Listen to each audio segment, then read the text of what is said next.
Yes, there's the shows, the celebrities, the runways. Fashion can be quite fabulous, but it's not always like that, and it's not always pretty. But at Vogue, it's all about the pictures, and we'll go to the end of the earth and work with the most creative talent we can find to make sure that the pictures are the most creative and spectacular our readers have ever seen. Celebration is not about looking back for me. We did a wonderful job with our 50th looking back, but now Vogue's 55, I felt it was time to look to the future. Vogue has always collaborated with the great minds of its time, the great creative forces that are kind of governing us in all different disciplines. It's a really rapid changing world. New generations of people are expecting to be excited, to be challenged, and to have new things put in front of them all the time. And if we don't do that as creators, then we'll be left behind. Animal Logic really are the most exceptional company working at a world-class standard right here in Sydney. We started in 1991 as a small company of 11 like-minded people coming together to do great work. Creativity isn't just about an artist with a canvas painting a painting on their own in the studio. Creativity is best when it's about collaboration, when it's about bringing great minds together to do something spectacular. When the opportunity came up to collaborate with Vogue to do something very new, we couldn't possibly turn this down, even though we've never done it before. Of course, you put all these people together, but they come from very different worlds. I have to say I was a little nervous at how the guys were going to go when Christine walked in the door. It's the 55th anniversary, and we had many meetings about how we should approach the issue, and a lot of the time we spent in Vogue archives going through what they were doing 55 years ago. We couldn't be in two different worlds, you know, the fashion, photography, publication world and the film world with visual effects and animation. Maybe it's not about looking to the past, it's about looking to the future and what will the future hold. And when they sort of said it's kind of about, it's a 55th birthday issue and it's going to be about the future, we all went, future? Yes, we're in. One thing that's really, really exciting for us coming from film world is we're always in 24 frames per second, and we're thinking of edits and motion and story and stuff. And then here in print, we've got to condense everything that we get excited about into a single frame, and that's a challenge. Maybe there's a reason this hasn't been done before, because these mediums aren't meant to mix, but I do think that the idea behind this collaboration is to create something that feels new. She's got a vision for how she wants to present the fashion and how she wants to portray the world that we're showing in this series of photos. Some of the other ideas, Christine, could be aspects of zero gravity, space travel, escaping the city to the bush, cloning and androids. We're always asking if Toby is mad and whether we really want to do this crazy thing that he's come up with. With each story, we need to look at what kind of image do we want to be making here? Because I think there's a very fine line between them being like sci-fi and, feeling quite robotic to feeling beautiful. In this digital age, when we've got these incredible digital designers, we need to appreciate the artistic nature of what they're creating, of the worlds they're creating. So for us, being able to layer our fashion photography with Animal Logic's creativity was incredibly attractive. Both Vogue and Animal Logic think about story. That's where we kind of came together, I guess, is when we started talking about the different ideas that we were going to execute. We talked about, well, what is the story? We've got the incredible shoot with Nicole Bentley, which is a wonderful commentary on fashion photography, selfies, how we look at ourselves, and perhaps the vanity of today. The story at the moment has been called Self-Love, and the idea of the selfie, the photographer potentially shooting herself. If the model sort of has this clone of herself, now the robots and the androids are more beautiful. We're working with Nicole Bentley on this. I think she's nice with the story because she captures women in such a beautiful way. To me, this feels more us, it feels more Vogue than this. So you're kind of responding to this more? Yeah, I think there's a warmer feeling to this. Yeah, we really like this idea of the skull cap of this android being almost like a Nautilus shell. This is a good place for us to explore. We always look at people who are best suited to work on these things. So we've got modelers, we've got surface artists, we've got lighting technicians who come on board to sort of sculpt the light and make things look beautiful. Obviously we have Will, who'll be on set as a CG supervisor and overseeing the whole job. Okay, so what we're looking at here is a very crude representation of the environment that we're going to be putting the android and photographer into. And then we place these very simple pre-visualization characters in here to represent the rough posing of the characters that Nicole wants. And then we position the camera roughly to where Nicole wants to place it. What happens and is captured on that day can only happen that once. So it comes down to the performance of the model. It's like the poses, the expressions that the photographer has captured. I'm trying to wrap my head around where this McQueen goes. Yeah, I know. They're just asking for the McQueen to be brought down. There's a simplicity to the way the android Yeah. is standing, and I think it's the human that's the one that's kind of, you know, acting in the shot. So then I'm going to put down here Armani and McQueen, and then here the android, Christopher Kane, and then the Gucci. So this is the big psych. This is the space we're going to be doing our 2 shoots in. Certainly going to change a lot after we get the crew in here. What would be your soundtrack for this shoot? Oh, yes. Blade Runner. There's a large degree of planning that goes into these things, and then quite often the planning that you do kind of goes out the window as soon as you get on set. You always plan for the best eventuality, but it often doesn't turn out that way because of the maelstrom of stuff that's always happening on a film set.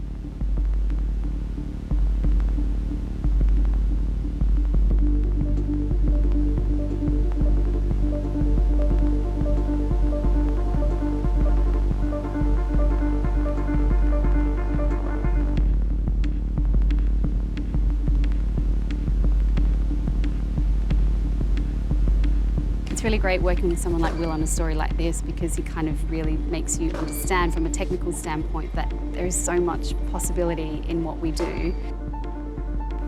Okay, so just hold your camera where you were again. I'm just going to get the tilt. Christine is amazing. When we're looking at this monitor together, it feels like we think the same way as far as the story and character. And then she's focusing on the minutiae of the clothes and how they're sitting and how it's all kind of working together, thinking more also about the whole series of images and thinking, well, if we're showing this outfit in this shot, it may work on its own, but how does it fit into the spread?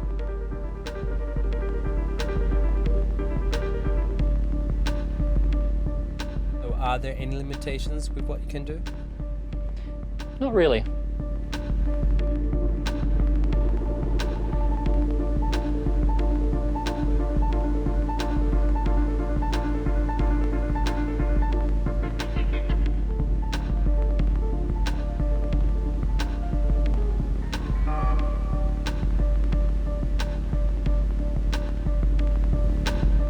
The model is playing 2 characters, so the biggest challenge is to capture her in 2 different ways. And how we've done that is by the fashion being very different for both characters. And we need to make sure that what we captured today on set will work for Will in post.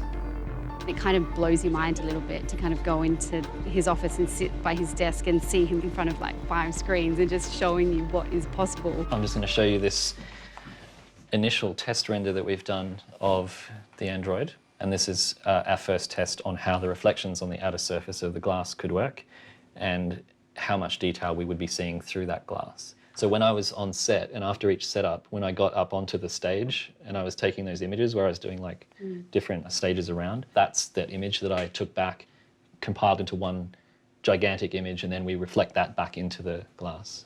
That all contributes to the sense of photorealness that you see. Gemma Ward's probably the biggest model to come out of Australia in the last 20 to 30 years, and this is a huge comeback. When she appeared on the Prada runway in Milan, we were all beside ourselves, but of course we already knew that we had this shoot in the bag and this cover coming out. Working with Emma Somerton, one of the greatest Australian photographers, was just extraordinary. First of all, the Emma Somerton Gemma Ward spaceship, we never see it from the outside, but I'll show you how it looks. It's like a giant donut, really. So we can go in through the window. Now we're inside the spaceship here, and you can see that we've got all these windows, but we've also got these giant viewing domes that we've got at the bottom and also at the top. The reason for creating a full space is for creative flexibility. It's difficult if you're Emma to sort of think about in an abstract way how you potentially like to frame it in a really specific way. If the scenario doesn't work out that we can get everything we would usually want to get, then what's the minimum amount of information that we need to get that I have to kind of put my foot down about and go, no, we have to get this. It'd be great to keep at least a marker in shot. Not that you want to be thinking about that while you're shooting. Pull it up. Do you want to put it with one of these? No, I quite like a single earring like this.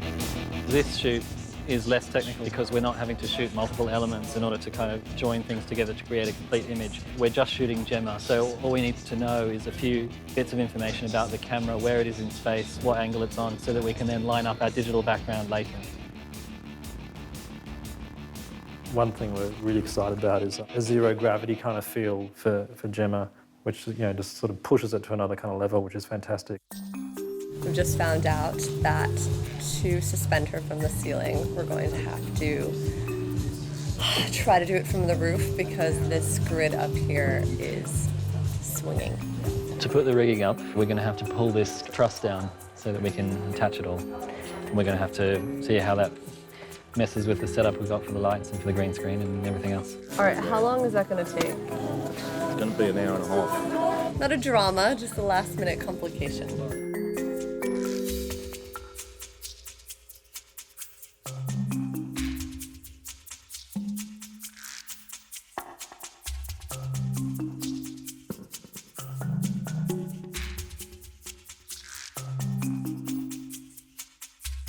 As far as the outfit goes, it would need to be done here because it would need to hook up actually back here. Well, does it? Oh, that Not possible? Okay. If we go there. You know what? That's not going to work. It's going to be a long night.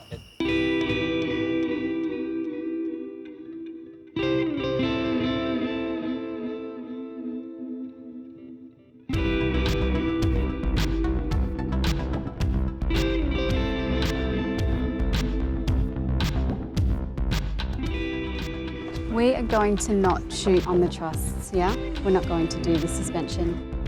Are we able to unattach Gemma? But then do we want to, I guess, I don't know, the idea of her then floating? She could just be standing on the tiptoes with the breeze blowing up and we're going to get the same thing.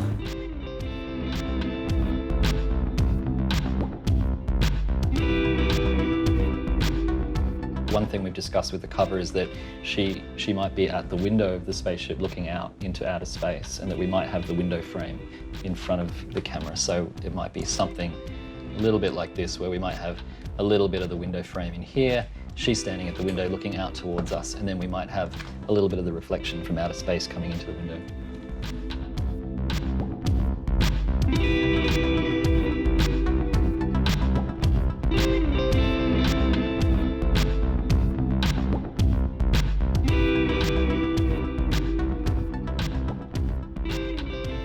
We're about to go on a daily walk-around review session where Toby and I will go around and we'll see the artists who are working on the job, and we'll have a look at all the latest work that they're producing.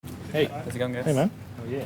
Yeah, Good. We have to keep reminding crew that it's not a film, it's a still frame, because we're so used to working in film as a moving medium, and now we're in a print thing. It's got to be summarised in that single frame. The reader turns a page and that moment's gone.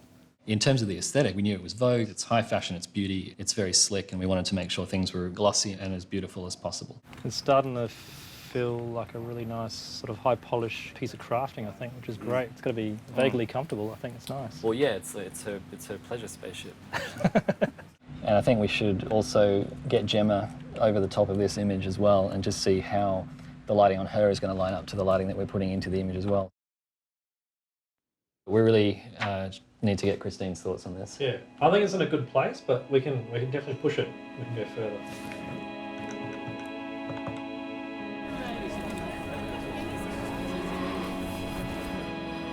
She's not answering.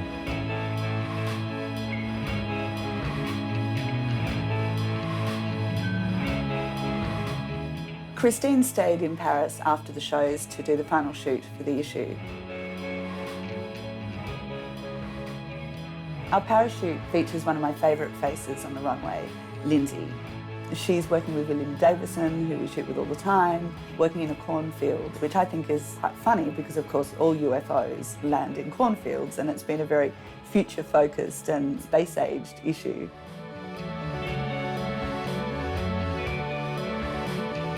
Every issue is about balance, and we wanted to counter all the modernism with something that was very heartfelt, down to earth. Will was the right photographer for it because his pictures are full of emotions.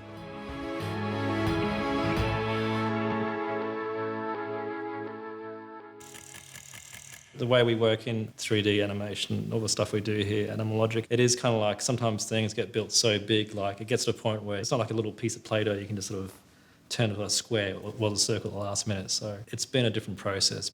I think we need to have the conversation about the hair tape because I think everyone's torn. I like it. Magazine likes it. You don't love it. Purely my perspective as someone who comes from this from the outside is that I don't understand what it is. She's made herself up to perfect her face and to create less lines and to kind of adds to the character of this photographer being a bit kind of self-obsessed. Oh, and the shoes, I think the gold stands out. We need to change that. So these are the final images.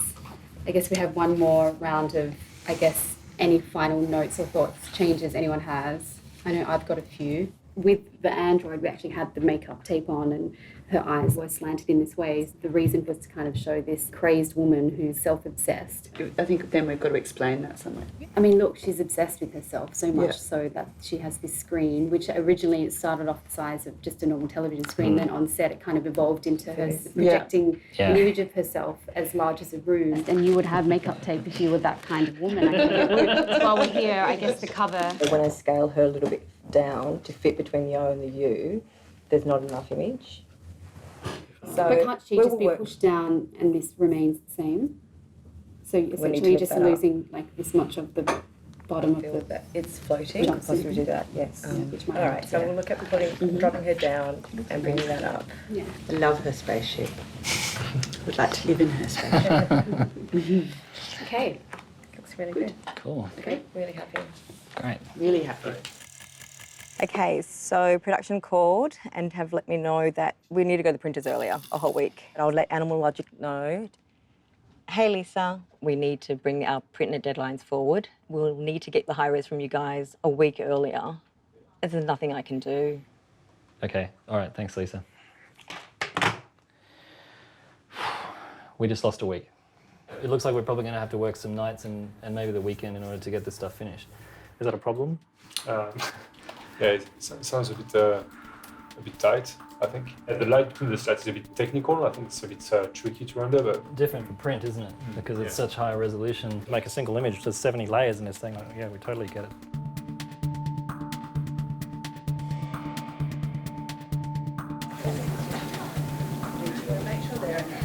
Why don't we go straight into Gemma, and then if you want to keep the Animal Logic stuff together, it just looks so disjointed to then go into Lindsey. It feels like something else.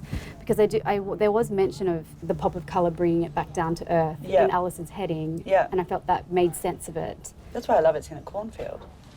What day do we start sending? We need to lock the grid on Monday. Let's wait till we get the flip book.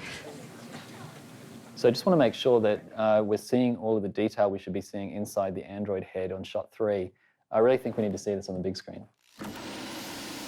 This highlight here, just on the temple, do you think that's blocking out slightly too much of the detail on that edge, or do you think it's okay? Colours are quite impressive. I like the swirl of pink and green. I think that's kind of working quite nicely. This is the toughest integration shot that we had to achieve. We've got this reflection from the photographer's head that we captured on the day into the reflective mannequin head that we had on set, which has worked out quite well. So that's a pretty nice treatment you've come up with for the hologram. Kind of feels like an old TV set to me, but... We still have image degradation in the future. Yeah. So obviously we've gotten the sticky tape in. Yeah, sticky tape is in.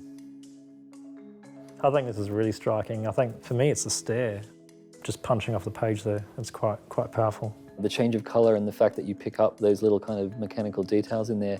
So this is the final cover image that we received back from Box in New York. It's going to be a striking cover on the newsstand. Like, you're going to walk past the newsstand and this will just be like, hey, what's that? That looks great. I don't think they've had a spaceship on their cover before. I never saw a single spaceship on any of the other covers. No. Yeah, hopefully this is a first.